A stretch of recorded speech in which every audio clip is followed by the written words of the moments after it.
That was the song "Spring" by Daniel Chartrand.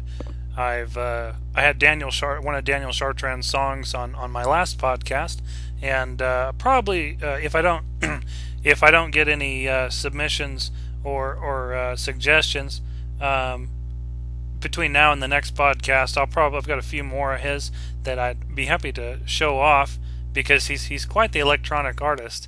In my opinion, I like his work. But anyway, so that was Daniel Chartrand and his song "Spring." And I am ES Win, and this is the Midnight Rider Podcast, Episode 9. For those of you who have been following the podcast and might be wondering why I didn't do an update last week, it's mostly because of the reason that I went to up to Sonora, which is my hometown. It's here in California, up in the mountains, and watched my friend who I've been friends with since kindergarten and his band, Disunion of Our Souls. I watched them play at the Black Room in Sonora, and it was their first show, and they're really good. If you go to the main part of my YouTube channel, you'll see 3 videos I recorded. They played a 5-song set, and I didn't record the whole thing because I wanted to kind of. For the songs I didn't record, I was up there right in front, headbanging and trying to get people who were there motivated and into it, because most of the time when I was recording, everybody else was just standing around staring with their arms crossed, which is sad because everybody admitted after the show was over that the band was pretty good.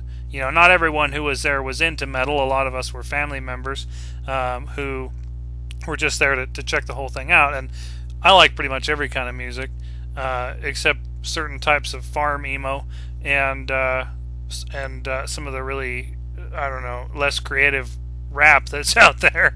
But so I found it to be quite a good band, and I wanted to make sure that they got some good coverage. So I uploaded those videos and then didn't do anything else for like a week, so I could kind of give people who aren't on every day like me a chance to sort of filter in and see these videos and see how awesome a band they are. I mean, even if you're not into metal, you have to admit that they're pretty amazing for a group that's only played together for 3 months. I was impressed, and I told Randy, not just because he's my friend. Randy's the lead singer, by the way. So if you watch the videos later, or if you've watched them before, the guy who's right in front on the video who's doing the singing, that's the guy I've known since kindergarten. And I didn't just run up and tell him you're awesome because he's my friend. I told him even that. I said, hey, look, you can trust my feedback. You are good.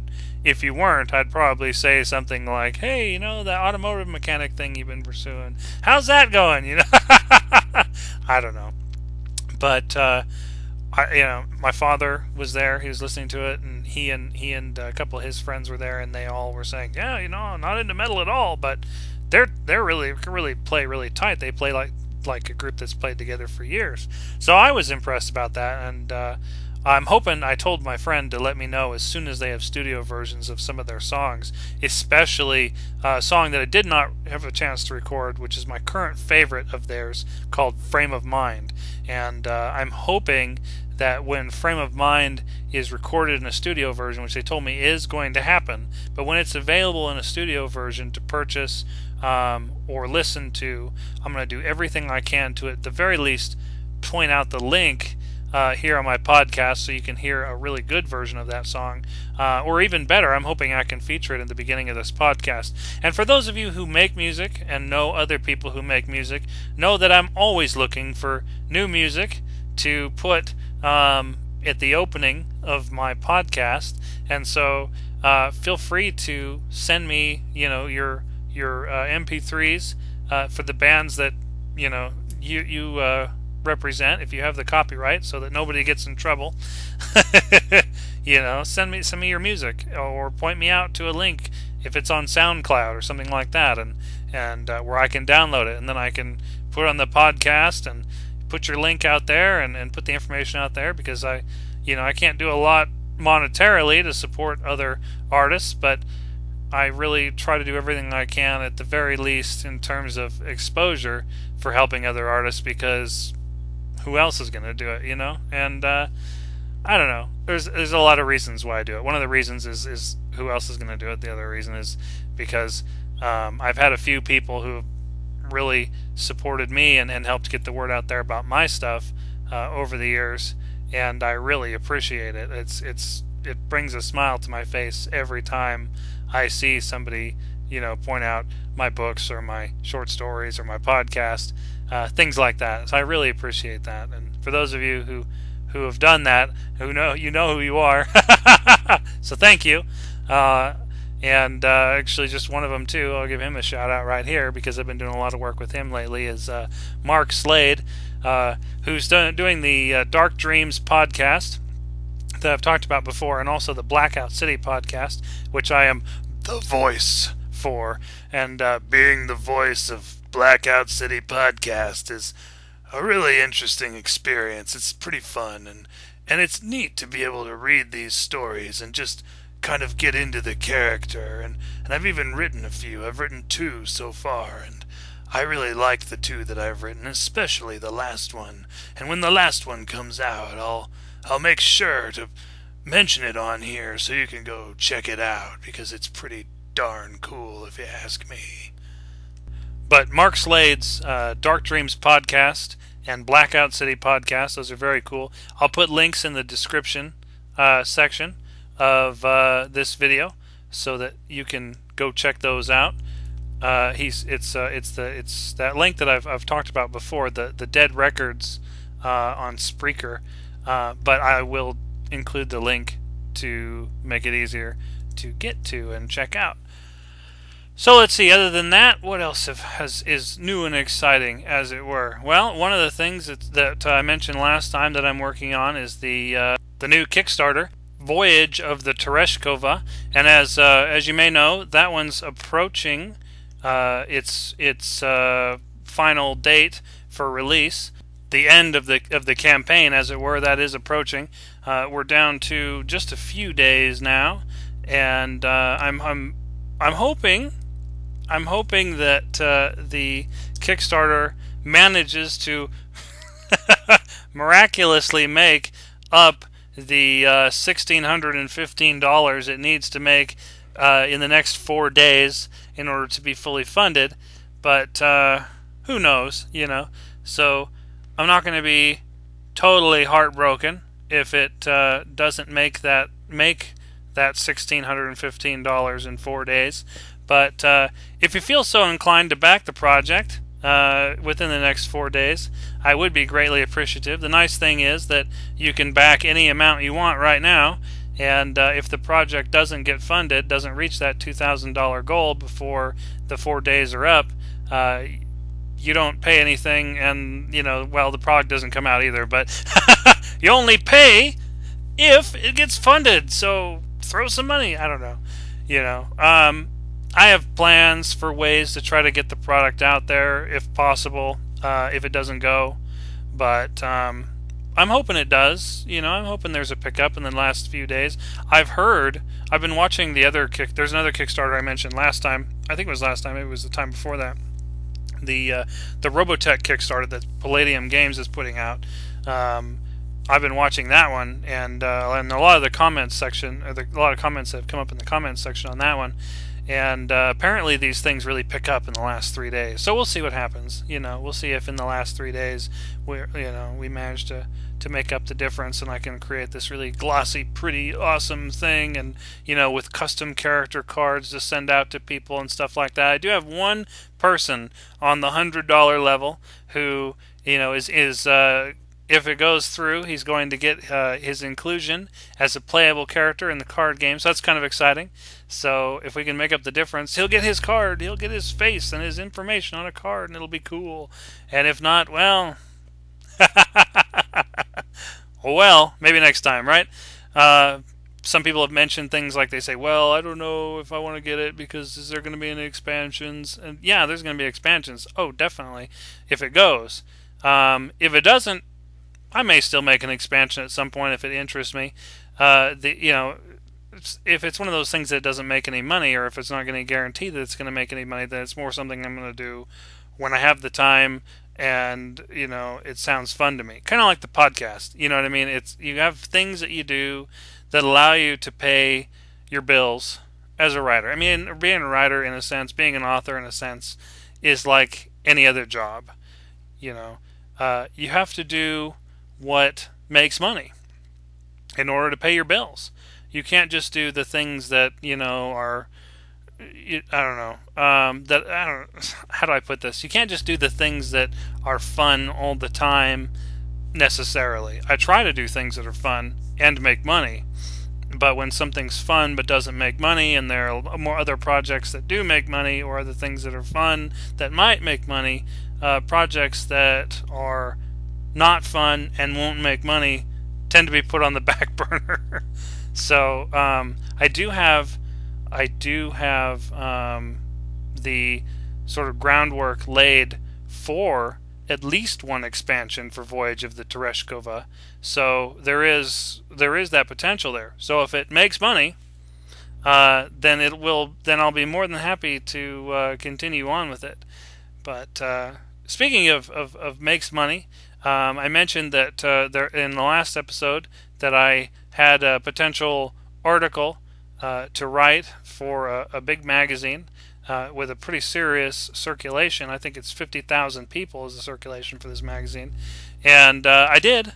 I worked things out with them. I wrote them an article, and once it's out, I'll be spreading the word about that. I don't want to say too much because because of contractual obligations. But as soon as I have the check in hand and the information about the magazine, I get the go-ahead, everything's A-OK to talk to everyone about it, I will be spreading the word like wildfire. Hey, come check me out. Here's my article. I plan on scanning it and sticking it all over the internet and saying, look, here's the article I wrote. So it'll be pretty cool. So that's one of the things I've been doing lately. I've done a couple other projects. I've been published in a few other places here recently. And for those of you who are listening to the bit about the Voyage of the Tereshkova project and want to back it before it's too late, go ahead and I'm going to put the link in the section below the video there, the video creators comments section. So the link will be there, but it's real easy to find. Just go on Google and type in Voyage of the Tereshkova, and it should come up on one of the first links. Anyway, so other projects I've been doing lately. Well, here's something cool.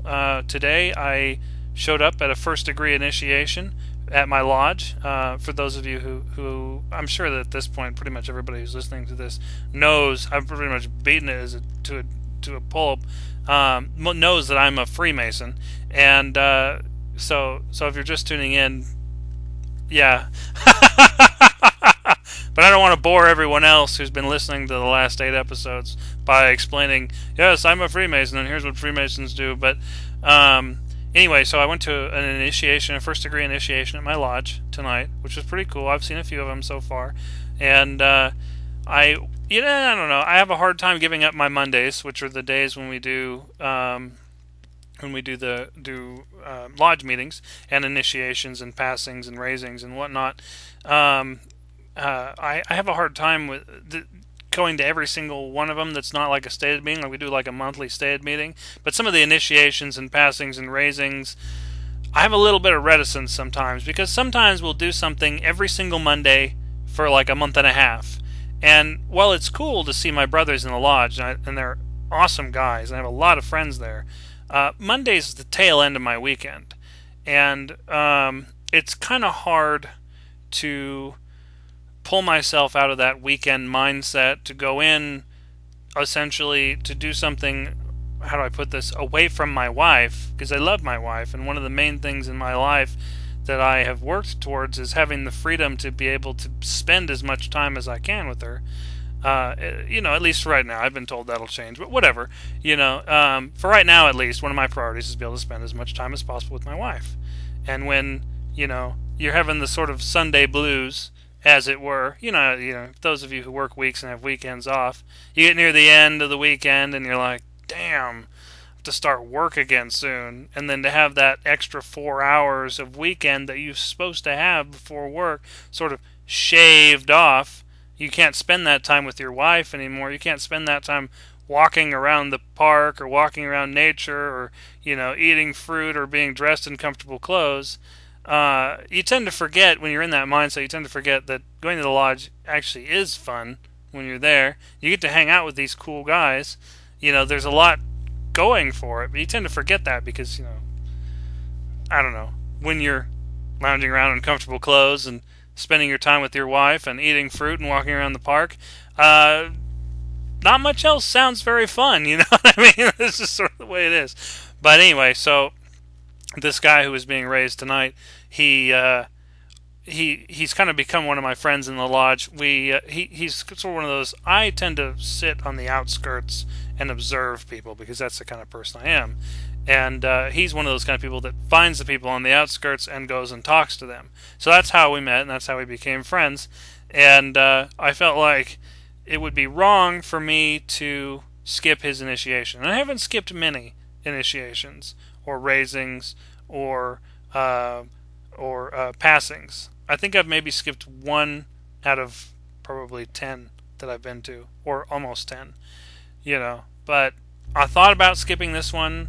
If it had been pretty much anyone else, I might have done it. But I decided to go, for David's sake, because, he's an all right guy. Spend some time with him. Spend some time with the guys. Like I said, it's fun. Anyway, so there was a pleasant surprise. It was really cool that this happened. I got there, and they said, "Well, we're short. We're short a position, and would you mind being Tyler for the night?"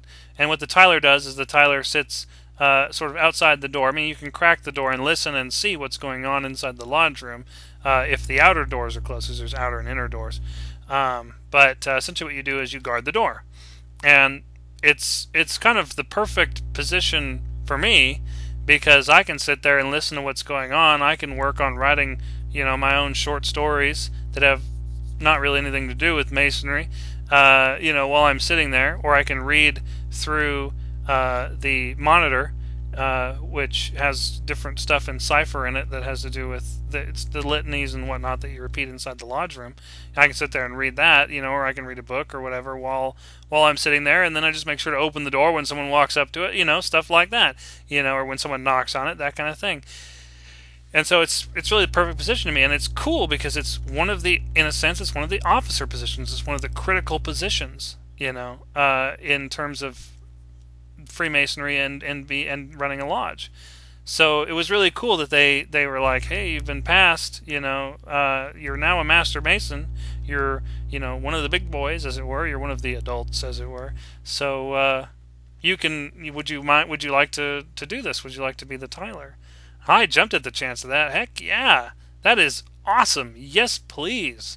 I like being the Tyler. It's fun. And I was able to, a friend of mine who was there, the secretary in our lodge, was able to take a picture of me with all the vestments on, the Tyler's apron, the Tyler's jewel, and it was pretty cool. I was a real honor to be able to serve in that capacity. So that was really cool. But other things in that, since the last time I did an episode of the Midnight Rider podcast, I was recently picked up by Schlock magazine. My story Man Suit will be out, I think, on the 12th of this month. So check that out. Check out Schlock with a exclamation point after it. It's SCHLOCK, Schlock magazine, and I have 2 stories coming out on Blackout City podcast. One's called Darkness and Light, and one is called Shooting Junior. So those 2 are upcoming.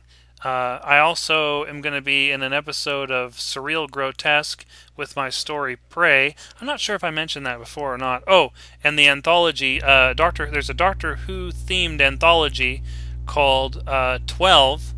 I'm not sure if I mentioned this in the last podcast either, but anyway, my story Mirrors and Fog has been picked up for that. And then, of course, my story El Tío was picked up for Dark Dreams podcast, which is Mark Slade's awesome horror podcast. So I've been been keeping busy there. Had all kinds of stuff that I was able to create and put out in the last week or two. So that's exciting. Currently working on creating the next trestle board for my lodge, which the trestle board is the name of our newsletter for the lodge. So that's exciting. Been working on that, and I had 2 more books come in for Thunder Rune Publishing that will be upcoming in the future. I can't give you dates yet because I literally just got them today, or well, rather yesterday, and so that'll be exciting. One's by our returning author, L.A. Sykes. He has a book that was sent to me that I'm going to be publishing, and I'll be putting the information out on the podcast definitely when that's getting ready to release and when we have a solid date for release. So that's exciting. I'll be able to give you all the information about title and everything on a future episode of the podcast. Not necessarily the next one, but definitely a future episode. And the other one is I'm currently in reading on, haven't started reading it yet because there's a reading fee, and I'm waiting for the reading fee to clear. Once the reading fee clears, I'll be taking a look at that one too. So I'm excited about that because I'm not going to release any details about that second one, except for the fact that, it does exist. But other than to say it's by a poet, or poetess rather, who I've worked with before, who's quite talented, and I'm looking forward to reading her work, and possibly, I'm pretty sure, judging from the quality of work she's sent to me before, that I'll be publishing that book as well. But I'm not sure, I'm not absolutely certain.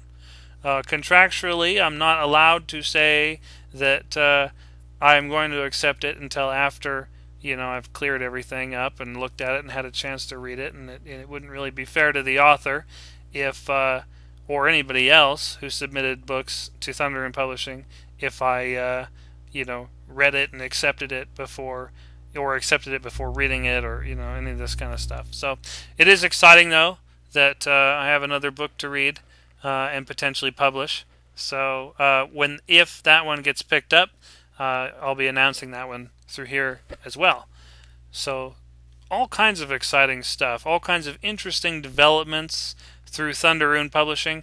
I briefly considered the other day restarting Farther Stars Than These magazine because I like science fiction, and I kind of missed having a science fiction magazine to work on.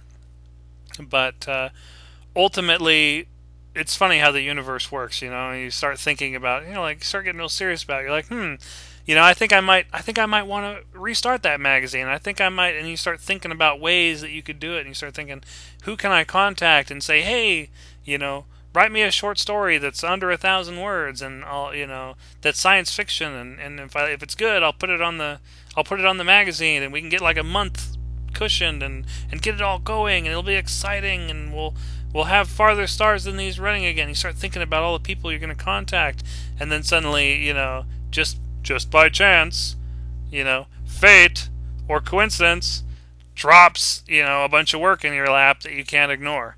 And so you have to kind of set aside something like the dreams of revitalizing a magazine that you closed, didn't really close it, at least put on hiatus a few months ago because it was giving you being in this case me, gray hairs, which is interesting.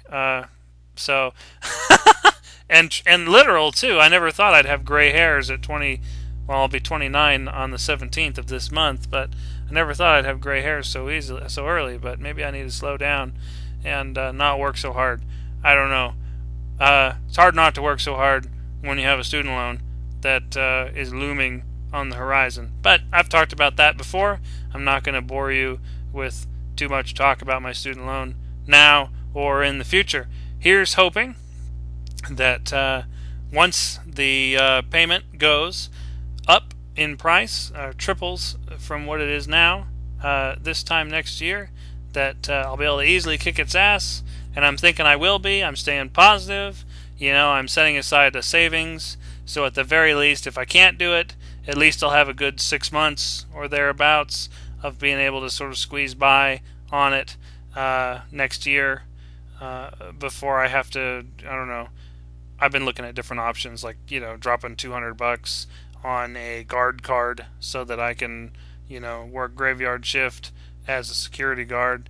But I'm hoping it doesn't come to that, because I really like writing, and I really do have something going here in terms of the publishing company and the magazines, and I think they're sort of they're snowballing slowly, but they are snowballing in popularity and visibility.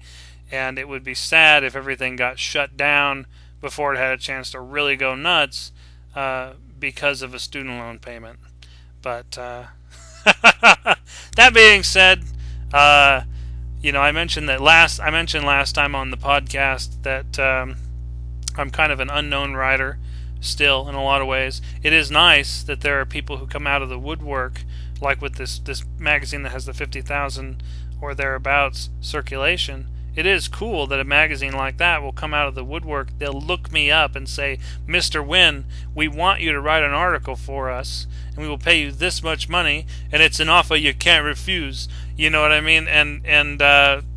But even still, even with these kind of offers and these article requests and stuff like that, and these people who send me their books, who send books to Thunder in Publishing and trust me to read and edit and release their works, I'm still, not all that well known, and that's sort of where the fears in regards to whether or not I'm going to be able to make my student loan payment next year come from. Because, you can be the best writer in the world, but if nobody knows about your work, then you're not going to make any money. And as I said last time, I have some books, like, for example, the one that I mentioned last time, Skin Dreams, that I wrote, and there's no way to know whether it sucks or whether it's awesome, because only 2 people have bought it. I'm assuming it's good because no one asked for a refund. I mean, you can ask for a refund, at least on Amazon, which is where both of them sold, and no one asked for a refund, so must not have been that bad. But and people don't always tell their friends if they like stuff. I've noticed that people tend to tell their friends if there's something out there that's really cool. Like for example, I talk about the Robotech Kickstarter because when I was a kid, I was really into Robotech. Heck, even my dad remembers Robotech. And, why? Well, because it was a Saturday morning cartoon and it was different from all the others. It was transforming robot planes, you know what I mean? And the war against the evil alien invaders. And when Palladium Books comes out with, this new thing that has little bits and pieces that you can glue together and paint, well, hey, remember way back when? But that's a franchise. So anyway, so I mentioned last time that there's stuff like Skin Dreams that don't do so well, and that there's no way to know whether they're good or not because there's no reception whatsoever. But I also wanted to say that it isn't all like that. I can't really complain because at the same time as there are books that literally sell, 0 to less than 5 copies, there are also things that I've released that I didn't expect to go anywhere that are actually doing quite well. Like, for example, I'm not sure if I mentioned this in an earlier podcast or not, but my book, The Cygnus War, is Thunder in Publishing's best-selling book. The Cygnus War, the omnibus edition, is pretty popular. I mean, it's not as popular right now as it was in the past. Just a few months ago, it was selling a copy a day, and then there was some sort of weird thing where somebody came on there and left a review that was something like 1 star, and then said don't read this guy, go read these other authors by this publishing company instead, which really reeked of some sort of corrupt advertising. You know what I mean? It didn't really seem like a real review because it didn't actually address the text. It addressed, it just basically said, here's a 1-star review, read these other writers who are all under this other label instead.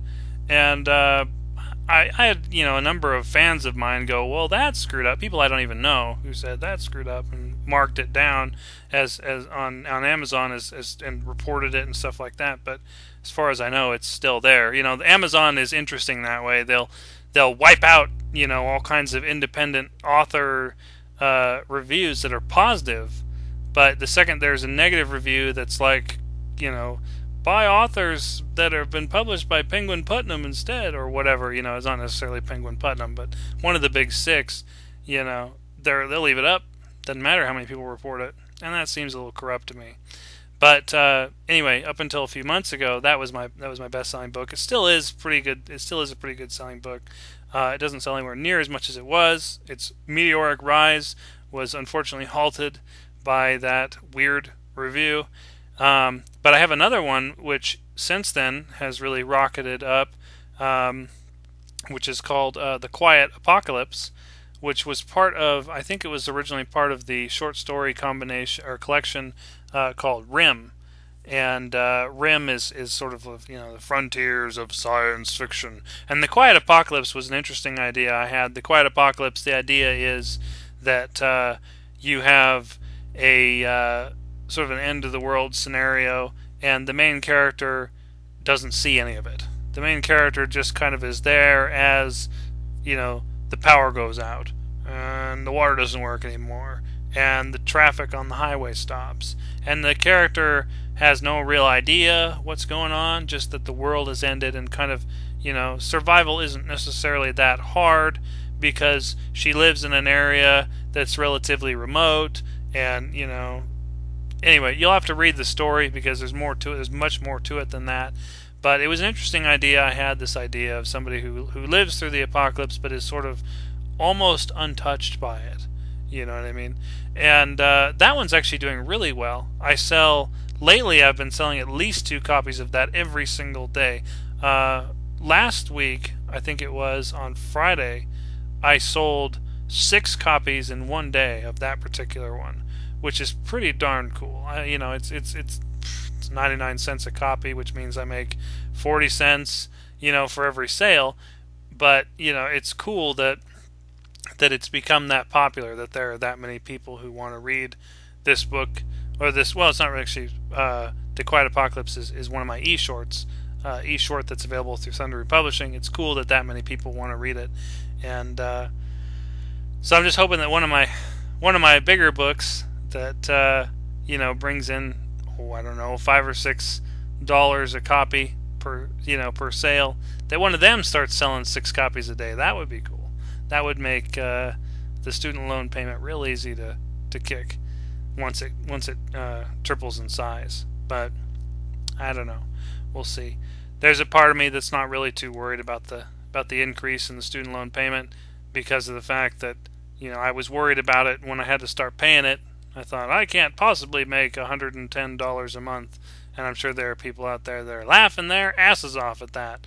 But when the only job you have is as a writer, and you're writing books, and instead of trying to put short stories out there and sort of writing short stories for, I don't know, Asimov's magazine or articles for this magazine that contacted me, when you're trying to make books and they aren't selling, and you've got a little pittance of ad revenue that's coming in from magazines, being able to make $110 a month is pretty darn cool. I'm making more than that now, not a lot more, but enough, enough to make a difference.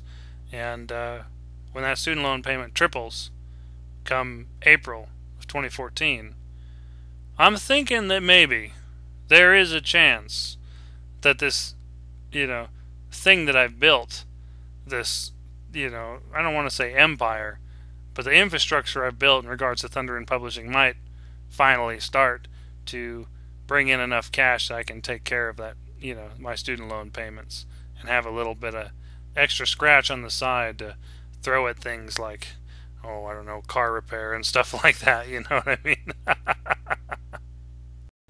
But enough about my financial situation. That's boring, and I'm I'm sure that there are plenty of people out there who have been listening to these podcasts who are just like, oh my God, I'm so tired of hearing about he has to wait and talk about his student loan, my God. But it's been a big part of my life. It's, both a blessing and a curse. It's that leg iron that, keeps you breaking the rocks, as it were. Keeps me breaking the rocks. It's been a bigger part of my life than I ever expected it to be. And, I don't know. I'm happy with being able to, keep the bills paid, being able to keep the car on the road, being able to make sure my wife can go to school, at the same time, stuff like that. And so far, we're managing to hit every bill head on and still be able to afford to eat. And I was also still able to sink $140 into the Robotech Kickstarter. So, not doing too bad, I think. I think doing pretty good overall. Hoping to do as well, if not better, in the future. So, if you like Thunderoon Publishing, don't do it for me. Do it for all the authors who have been published through my magazines and who have been published through Thunderoon Publishing. And but doesn't cost anything. Just spread the word. Tell your friends about Thunderoon Publishing. And about the services it offers. The editing and all the different books that are there that are cool. And take a look at some of them. There's lots of cool stuff there. And like I said, doesn't cost a dime to tell people about the publishing company. But every little plug that you do, as my listeners and as potentially, possibly future other writers, or future writers for my magazines, even, every little bit that gets out there, every little word that's spread about my publishing company, like I said, helps not just me, but a number of other writers as well. So, other than that, let's see. Let's talk about something else. How about Mother's Day? That's upcoming. Everybody ready for Mother's Day? I know I'm not. Well, wait a second. What did you just say? No. No, I Mother's Day will be interesting for me this year because, different reasons. But basically, being able to get the present that I have for my mother, which is a combination birthday and Mother's Day present, because Mother's Day is on May 12th, and her birthday is on the 14th. And so, as it is in most years, I'll be giving her a combination gift. Hopefully that doesn't sound too cheap.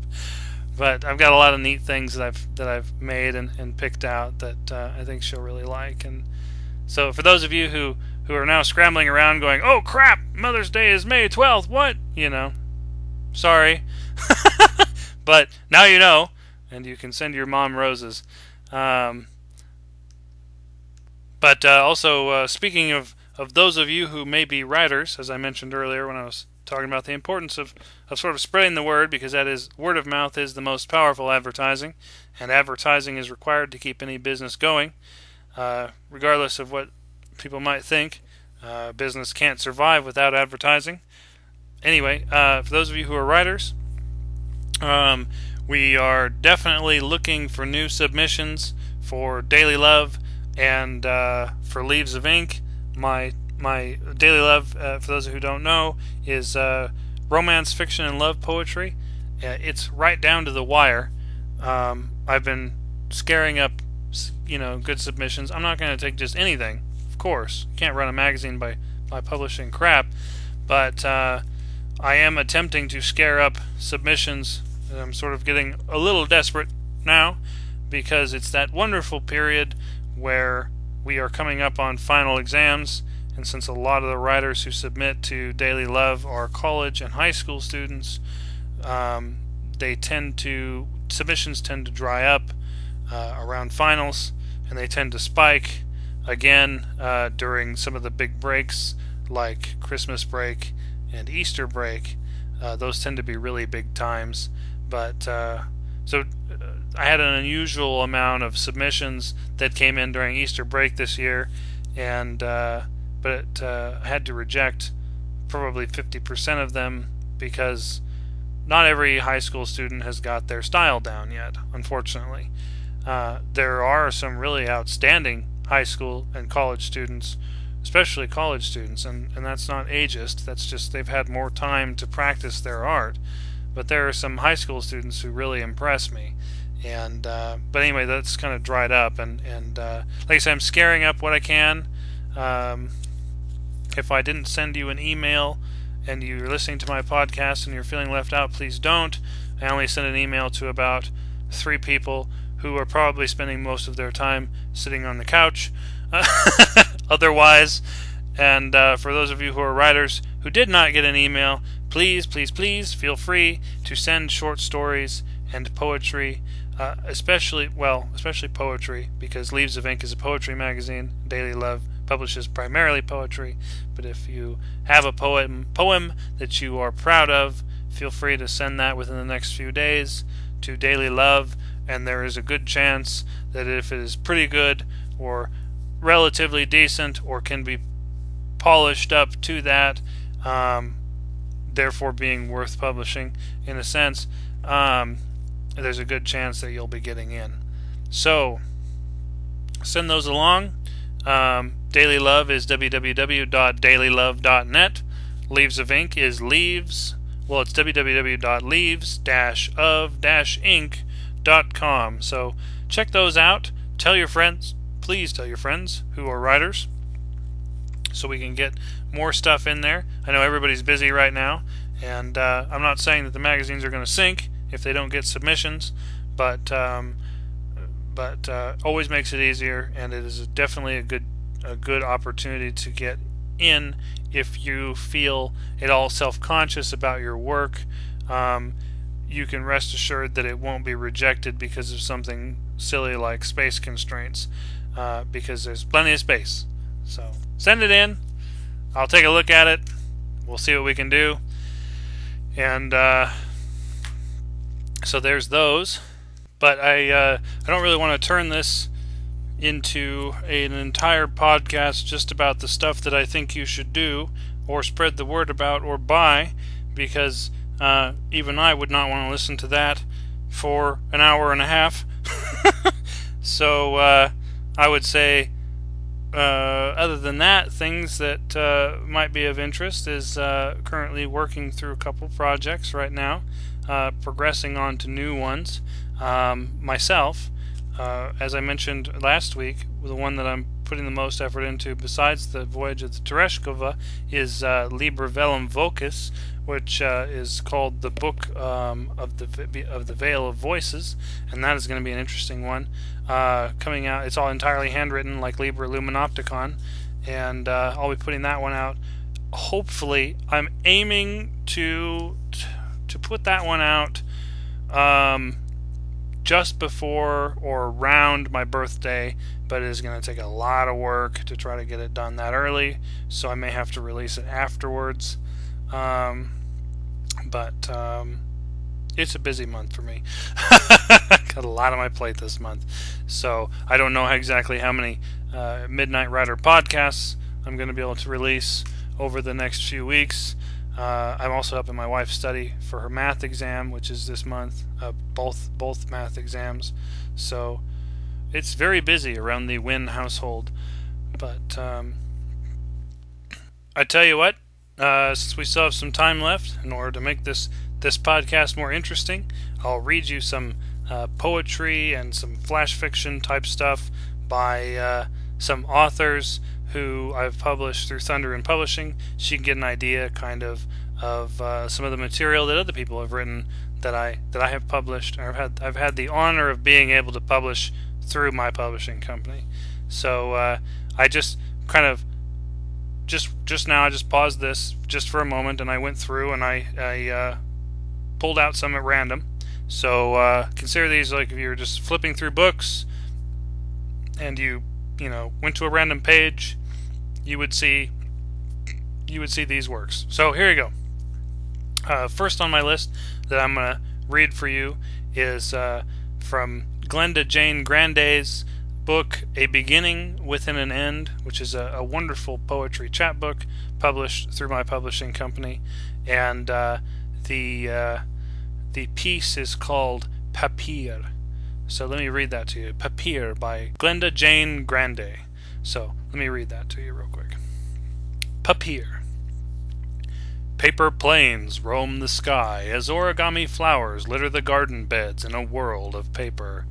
The simple pleasures that we slowly forget and take for granted still hold their magic in this place, like a child's mind filled with imagination, always seeing more than what meets the naked eye. Sitting upon the paper shredded like grass, slightly rough and dry to the touch, a young boy folds himself a little boat from his candy wrapper. He does so with a smile on his face, only having learned how to create the little water floater the previous day from his beloved grandfather. It was the way boys used to play in his day, he said to the young child, for back then there were no fancy electronic toys to occupy their time. After completing the final touches, the boy jumped up and down and rushed to the nearby fountain to test out his creation. Slowly he gently placed the paper boat onto the water and kneeled beside the fountain, watching it float as he created an adventure inside his mind. To be a pirate or an explorer, ideas which sparkled like treasure in his heart filled him with a curious wonder. What if we could, like paper, manipulate the folds of events in our life to create something? From his little candy wrapper he was able to create a boat, but he started to think about the other possible shapes he could make. As we grow older, sometimes we forget and neglect that child inside of us, pushing aside the curious wonder which once filled our hearts, as each day brought a new adventure. We become so concerned and engrossed in the idea of getting by that we overlook the simple, happy pleasures in life. Aren't we all, more or less, like a child with a piece of paper? We hold our lives in our hands, but often don't realize we have the power. That paper, much like our life, can be turned into anything we desire. A rose, a heart with a flower, or a plane to soar through dreams. We can write words upon it, draw a picture, or color it in. Our life is like a piece of paper. Make what you will of it. So here's another one from that same book. It's called Canvas. I just randomly flipped through and pulled this one up, so let me read this one to you. Canvas. A new canvas sits on the stand before me. I shift over. Why don't you move in a little? With a brush in hand, dip into your palette. What we paint will be a brand new future. Our visions, different yet seemingly coincide. If I paint a flower, how will you perceive it? For everything is not always as it appears, nor will it always be what someone says. If you search within your heart, deep within, I guarantee that you will find the truth. Let our visions intertwine. Let the paint mix, create a world of new colors unintentionally. This masterpiece, belonging to you and I alone, will share it with the world, touching hearts. Perhaps we can all unite together under the sky. This canvas may be blank for now, but remember, if we move forward with passion, without deter, someday the vision in our hearts will be reflected. There is no greater expression than from within. Together, we shall paint our futures in color. So, I'll progress right along to another book, another author that was published by Thunder Rune Publishing. This is John Ogden, and the story is Old Motorcycles, which is also the title of the book that this short story / poem is from. So, if you're on Thunder Rune Publishing and you're interested, it's just look for Old Motorcycles by John Ogden, and I'll read that to you. I'll read the title story for you real quick. Old Motorcycles. I believe that there is a heaven. I didn't used to. I didn't believe that there was anything but darkness and the cold, cold embrace of the dirt after the clock in a man's chest stopped ticking. I didn't believe that any part of the soul survived. Didn't believe that a man would even notice when he died, that it would just happen, a slipping away, a loss of existence, of information, of self, total and complete. I didn't believe in angels or a great reunion on the other side of life. Didn't believe in ghosts or rituals or anything but the cold finality of the grave. Way I see it, belief is earned. We're all taught to believe in old motorcycles, but if the only motorcycles I ever see are new ones, then I'd be a fool to think that motorcycles ever get old, ever last beyond the first few years. That's how it works with heaven. I've seen enough things, heard enough things from folks I trust, folks I know would never try to pull one over on me, to know that there is something beyond the grave.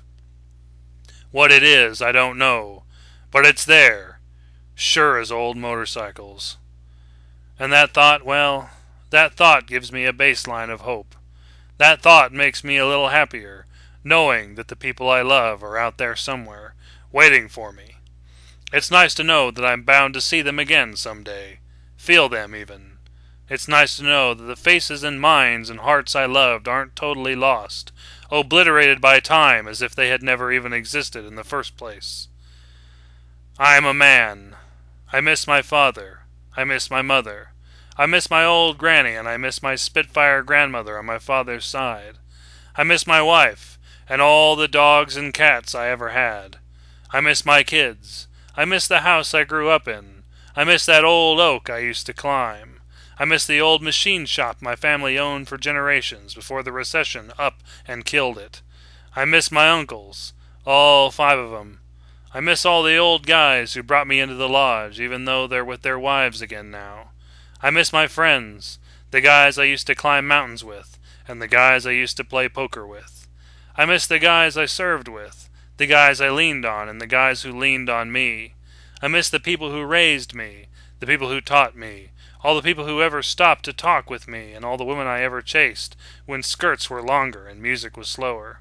I miss all my lost grandfathers, all the times they ever took my hands and showed me how to make things, how to work a bandsaw or a sander or a lathe. I miss all those long rides on old motorcycles. I miss the guys I rode with, and I miss the guys I turned wrenches with. I miss the guys that I dreamed about the future with, the guys who were so certain they'd be the first ones to live forever. And I miss the guys who lived longer than they thought they would, though death still caught them in the end. I miss the days when all of these happy memories that still linger in my mind were only hopes and dreams yet to come. I have another piece by John Ogden from Old Motorcycles that I'll read here real quick too. This one's called Man Misjudged. It goes like this. You've probably always been rich, I say, but he cuts me off right there. Rich? Hell no! For 5 whole years I lived under a bridge. I ate what I found in trash cans. I took Polaroids of tourists and sold them for $5 a pop. I starved in the cold winter and had no family willing to help me pass the curb. I'm shocked. This misjudged man who lives in a posh house, in a posh neighborhood, in a posh city, was once so poor that even a guy like me might have given him change out of pity. I'm shocked to discover that this misjudged man was just another one of those men that no one believes will amount to anything. Now he is the king of his world, the captain of his ship, forever misjudged as one of those men who always had it all figured out.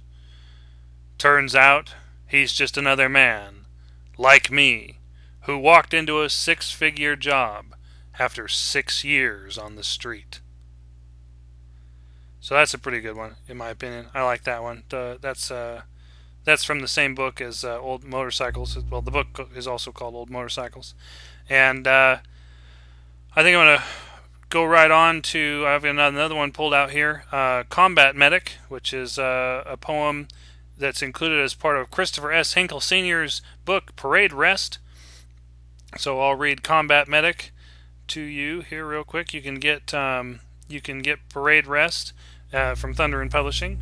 Currently the only book that I have by Christopher S. Hinkle Sr., but it's got a lot of great stuff in it, especially if you're into sort of, poetry that was written by people who have actually been to war, which that is one of the reasons why I found it to be really interesting, sort of the historical angle of it, It's interesting stuff. Anyway, the poem is called Combat Medic, and it goes like this. Many are chosen, yet fewer are called, undertaking tasks which remand their bodies to hell for but a moment, and reliving internal manifestations of hell for a lifetime. Am I the first to hear my name during battle? Soldier without fear, I am called as dedication is mistaken for bravery. A friend to the wounded, priest to the dying, menacing foe to the enemy. I have witnessed the meaning of peace. Through the soul's windows of every being, bathed in the warmth of my comfort, who laid before me, gasping, fighting for one more breath of life. Eulogies of the soldiers and innocents are seared into my memory, like a hot brand to flesh. The joy to be alive, buried within me, contradicts with the ability to face death, kneeling opposite of a fallen comrade, grasping at my healing hands. The attempt to take what is not his becomes personal as war rages around me. I bargain with death to wait a little longer. Brother, I ask no praise in conquering the harvester of souls. Instead, I beg your forgiveness for my failure. I cannot find the courage within to forgive myself. Another of Christopher S. Hinkle Sr.'s poems from Parade Rest that I like is one called Mine, Theirs, Ours, Eternal. And I'm not sure if I've read this already elsewhere before, but I really like it. It's one of my favorite pieces of his. So I'm going to read it here as well. So especially if you haven't heard it, hopefully you enjoy it as much as I have. So, Mine, Theirs, Ours, Eternal by Christopher S. Hinkle Sr. Old Glory flapped and popped in the wind atop the makeshift flagpole as if America was staking claims in hell because real estate was cheap, or maybe it was to remind us of what we fought for, bond us together, knowing it was ours to defend or lose. Amidst foul weather, changing seasons, mortar and artillery barrages, and daily snipers, she stood there, as did we, keepers of her integrity and bearers of her strength, a reminder of what those colors mean.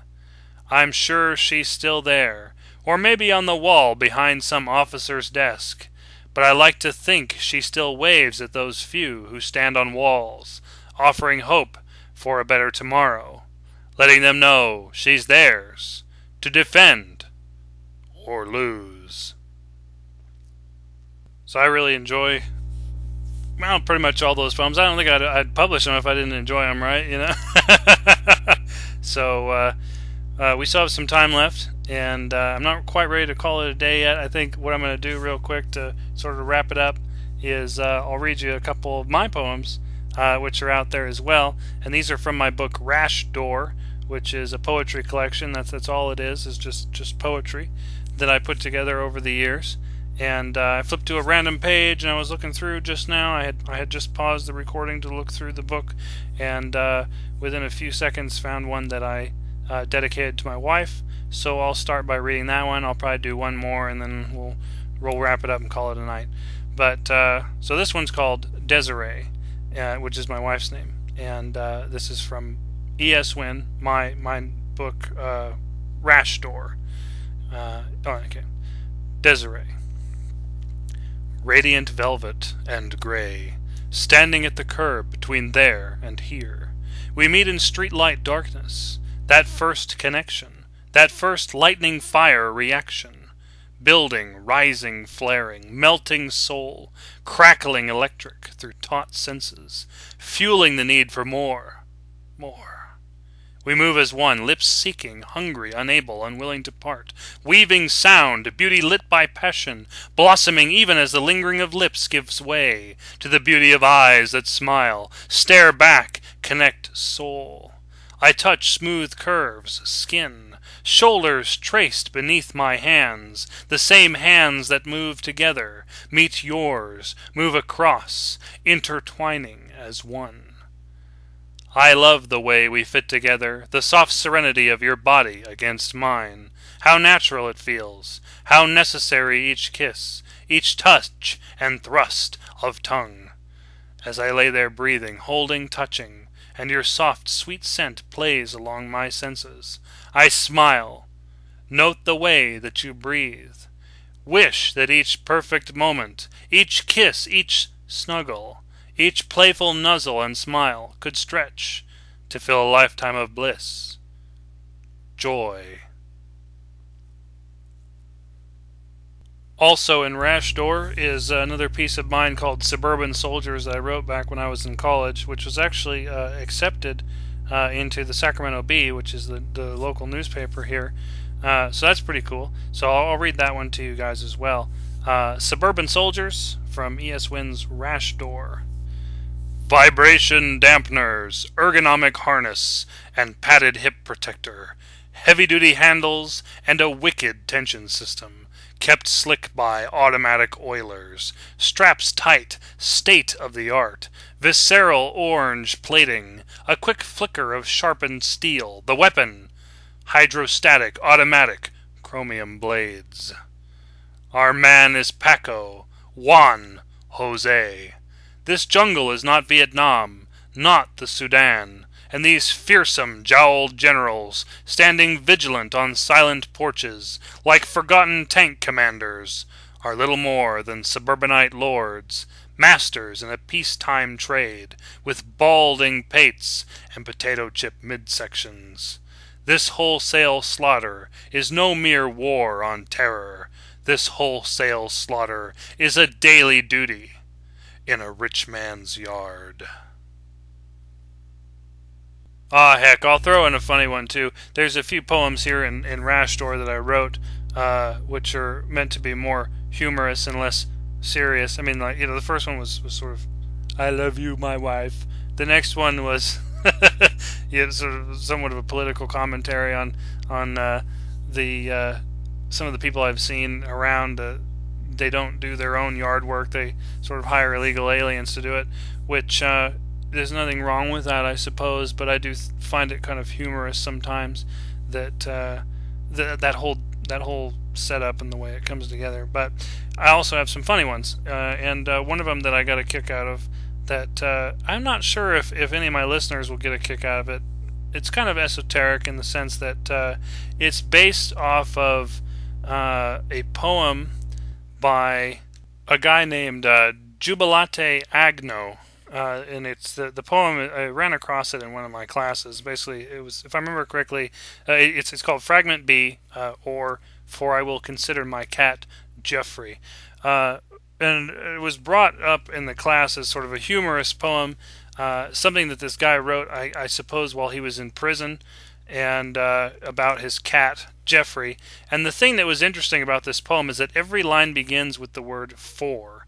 So, first couple lines of this poem would be, for I will consider my cat Jeffrey, for he is the servant of the living God, duly and daily serving him. For at the first glance of the glory of God in the east he worships in his way. For is this done by wreathing his body 7 times round with elegant quickness. And it continues on like this. Every line is opened with this, for this, for that, for this. And the entire thing is a description of this guy's cat that comes through the bars of the prison, if I remember correctly, or through the bars of the window in his prison cell, which is kind of funny.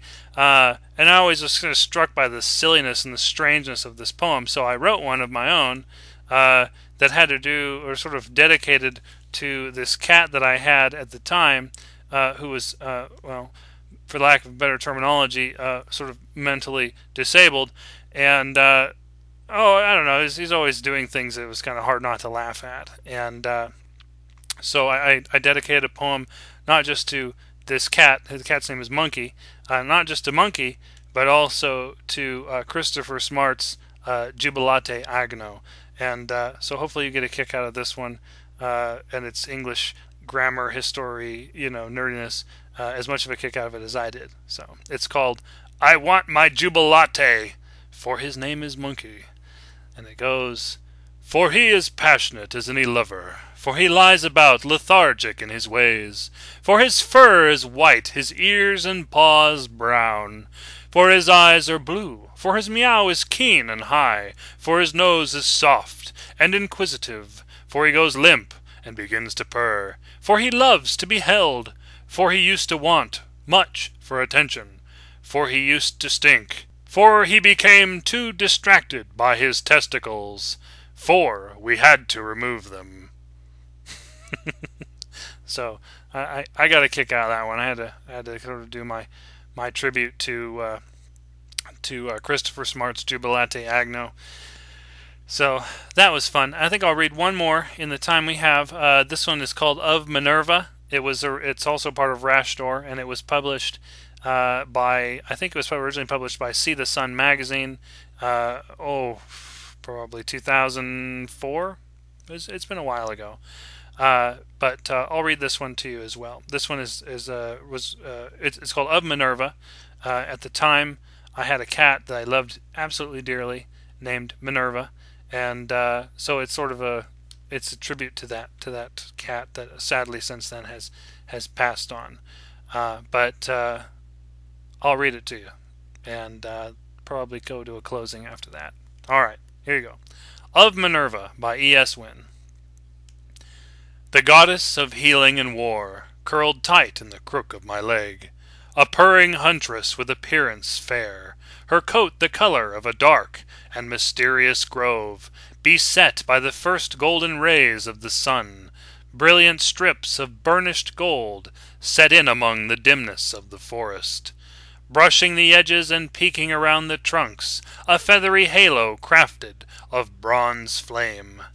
Now, fast asleep in the crook of my leg, her purr has gone silent, but her ears, perked ever up in silent vigil, lightly follow my pen scratches, twitching silently at the unseen movements in the pleasant midnight air.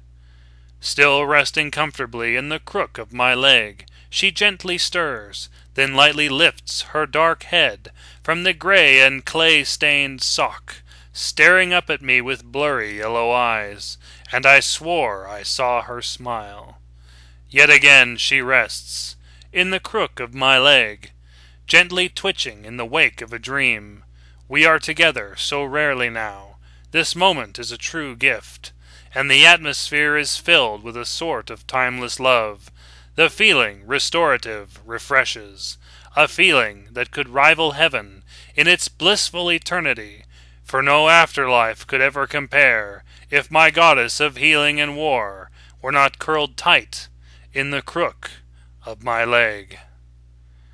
So I get a little sad when I read that one because I really loved that cat. You know, that was the only cat that I ever had that ever was totally cool with being sort of wrapped around my neck. I used to pick her up and sort of throw her across my shoulders, and she'd just lay there, and sometimes she'd go to sleep while I walked around. That cat, I absolutely loved that cat. I'm not as much a cat person as I am a dog person, but that cat was something special, and I do miss her. So, well, let's see. Maybe I'll read one more. We have a little bit of time. Maybe a short one. Let's see what we've got here. I've got a couple that are interesting that I might be able to read. Here's one.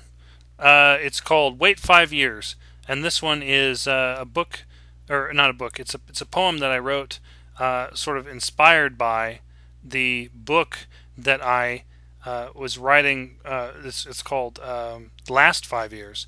Last 5 Years is currently available through Thunder and Publishing, and interesting story. It was the only book that I ever wrote on the wall. Literally. I had a whole bunch of butcher paper that I taped together and tacked up along the entire length of a wall, and over the course of about roughly 5 years, actually parts of it were older than that. Parts of it were way older than that. But anyway, I would pen stuff on the wall or write stuff in a notebook, and then tack it onto the wall and sort of arranged it all afterwards and transcribed it and created a book out of it. But I wrote this poem sort of based off of that book, because that book is very meaningful to me. It's sort of a lot of the different things that I've experienced in my life. It's very, last 5 years is very, it's a lot of things. It's hard to distill it down to just one or two things. last 5 years is one of the things I jokingly referred to as my madness opus, because I really put a lot of time and energy into it, more than I have any other project, and down to the point where every line pretty much had multiple meanings, so that you could read the entire book in one way or read the entire book in another way, and two people would get two totally different experiences out of reading this book. So anyway, so as I was writing this book, and had a lot of interesting things that happened in my life, major changes, and the book in a sense almost seemed like a repeating, like, echo of prophecy. I'm trying to, a way to make that make sense, I'm sure, would be to explain it as it's almost like there are cycles that I observed, patterns that I observed in my own life, that would sort of, things would follow certain patterns in my life, and I do, have some interesting beliefs when it comes to the metaphysical, as those who have been listening to previous podcasts will realize. So sort of seeing this as sort of this history repeating cycle, and seeing new cycles come and go in my life, and looking at this book on the wall and seeing how it was almost like a roadmap of these cycles. I wrote this poem based off of that. So there's all the convoluted background information, but here you go. It's called Wait 5 Years. History repeating, sweet anticipation, every moment torture. Will she? Will she? Those stunning, dark eyes, perfect cascades of midnight hair, running over porcelain skin, lips like the sweetest flower, begging to be touched, sweetly kissed. Homemade wine kills the pain. Just a dab, I swirl it in the bottom of a cup and toast the past, the pain, the broken hearts. I'm still here. I'll still be here if that phone call never comes, if my inbox never chimes with her sweet words, if the days roll on and on without a peep, and I find myself on the edge of swirling eternity, wondering why the flame didn't take, shooting guesses off into the ether, and drinking homemade wine, toasting the past. The book on the wall says, wait 5 years. So I think I'll leave you with that. Read quite a bit of poetry this time, which is cool. I like sharing poetry. I've been thinking about reading poetry, just as part of this podcast.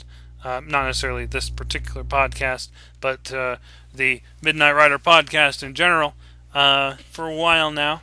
But always had all kinds of interesting things to talk about that I never really got around to just reading poetry. So, I hope you enjoyed tonight's podcast. I'll try to get out another one potentially this week or the next. No guarantees. If you don't hear from me, it's not because I've given up. But if you don't hear another podcast within the next week or two, it's just because things are busy. It's that busy period, hopefully right before everything relaxes again, and I can take a break again. But hope you enjoyed tonight's podcast. I'm E.S. Wynn, and the Midnight Rider, and this is the Midnight Rider podcast, so called because I sleep during the day and I write all night long. I hope you enjoyed it. I said that already, but hey, multiple attempts to make sure that you enjoyed it. How's that sound? And I've got all the links that I remember in the comments section for the video. Not in the comments section, but like the video comments section. So check those out. Check out Mark Slade. Check out my Kickstarter and Thunder in Publishing. Spread the word. That's the most valuable thing, spreading the word. And yeah, I'll see you next podcast. Send in your stories or your poems to Daily Love and Leaves of Ink. So there you go. Take care now.